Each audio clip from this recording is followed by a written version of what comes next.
This is the story of the most disturbing photo that I ever took. And before I start talking in this video, I want to warn you that some of the images that I'm going to show you they're potentially disturbing.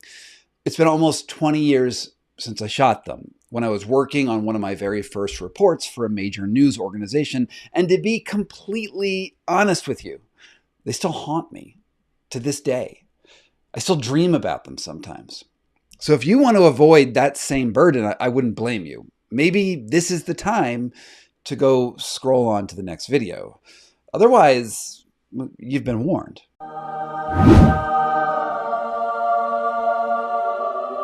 Okay, so the story starts for me back when I saw a very small local newspaper report about a one-eyed child born at a nearby hospital. And this was back in the days when I was living in India. This was 2006. And I decided to go visit the hospital and see what this story was, because, they had run this really grainy image of the child, and I thought it was fascinating. I figured it was a news story. So I get to the hospital, and a lot of people were curious about this baby, and they were sort of just showing her to, basically anyone who came in. And I walked into the place and I saw her. She was sitting outside on a table with a cloth underneath her, probably to keep her warm, because Chennai was a pretty warm place. And I asked, can I get closer? And as I did, I heard this sort of resonant cry, not like a normal baby cry. There was a sort of something deeper and maybe more echoey about it. And the child, it had no name. It was labeled Baby of Gomati, and Gomati was her mother's name. I came out to find out, and this was her. I think I snapped 4 or maybe 5 photos, and it's what you can see here is obviously there's no nose. There's just one central cavity where the eyeball would be, and behind that there's actually the brain was fused together, and in sort of there's no like left or right lobe. It was just one single lobe, and this unusual birth defect is called appropriately cyclopia, and it occurs about 1 in 16,000 animals that are born, but in human fetuses, it occurs in about 1 in 200, and almost all of them are miscarriages. Human babies, they don't survive. If they do, it's more or less their first breaths and it's over. But this one had survived for almost a week. And so I asked, what could have caused this genetic abnormality? And the hospital director, she was a woman, as I recall, told me that it might just be a genetic anomaly, but it could have also been the result of taking a drug called cyclopamine. And you can't make that name up. The drug is called cyclopamine. And it was known that Gomati, the child's mother, had taken fertility treatments because she had miscarried, I think, 3 or 4 times beforehand, and she really wanted to have a baby. But the hospital wouldn't share any contact information or information about what sort of fertility treatments she was taking. Now, I want to talk a little bit about cyclopamine, okay? So back in the 1950s, an Idaho sheep farmer was raising goats in the mountains. He had them chewing on this one field that had a whole lot of these broadleaf plants called corn lilies. And they'd been grazing on there for basically that whole season. And then all of the goats in his herd had this same genetic anomaly. They were all born as cycloptic goats. And this really strange thing, because it happened not just one goat, but to all of the goats. It was reported to the animal public health authorities who sent out scientists, and they determined that the corn lily, the thing that they were eating, was responsible for creating this very specific genetic defect. What the scientists found is that the corn lily had a chemical in it which activated and regulated something called, and this is crazy, the sonic hedgehog protein. Yes, scientists, when they name their genes and their proteins, and they get to name it whatever they want, and for some reason they named it the sonic hedgehog. Anyway, so this chemical in the corn lily innervates and changes the way the frontal lobe develops at birth.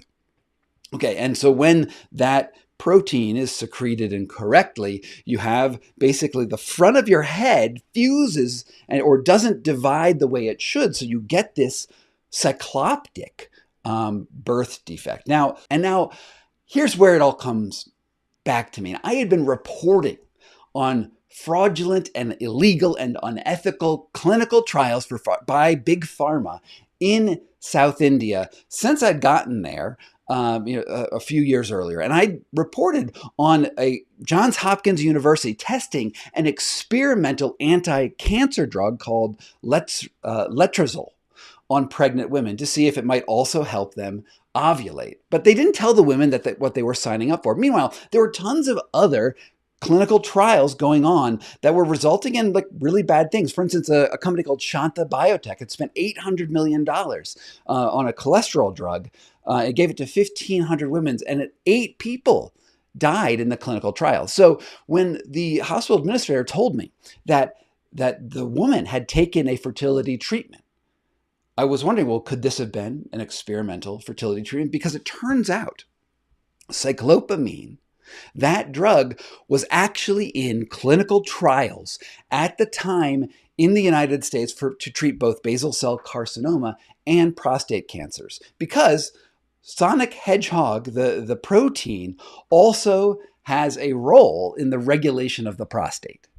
And, cancer researchers were thinking, well, if we can give cyclopamine to fully formed adult male who have prostates, this might actually slow the prostate growth, prostate cancer, and make people healthier. I was worried that maybe some mad scientist had given cyclopamine to this mother. And I wrote a whole series of stories for Wired News, which is the Wired magazine's website, that now I guess I looked and I can't find them online, but I was trying to understand whether Gomati, the mother, had been given cyclopamine. And I knew she had several miscarriages, and it is possible that she had been given this derivative project as a fertility treatment, as they had done in this city before with other anti-cancer drugs. It's also possible that she had gone to a fertility doctor and she'd had so many miscarriages that somehow the fertility medicine that she was on helped her carry a baby that shouldn't have been carried to term all the way to term.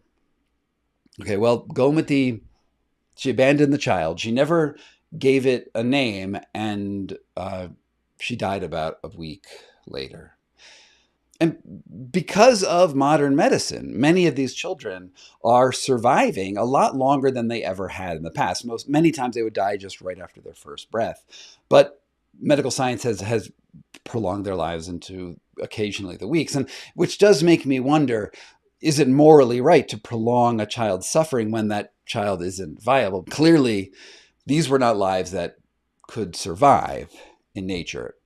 And I thought that was really all there was going to be to the story. This vague notion that just perhaps this child was the result of an illegal clinical trial.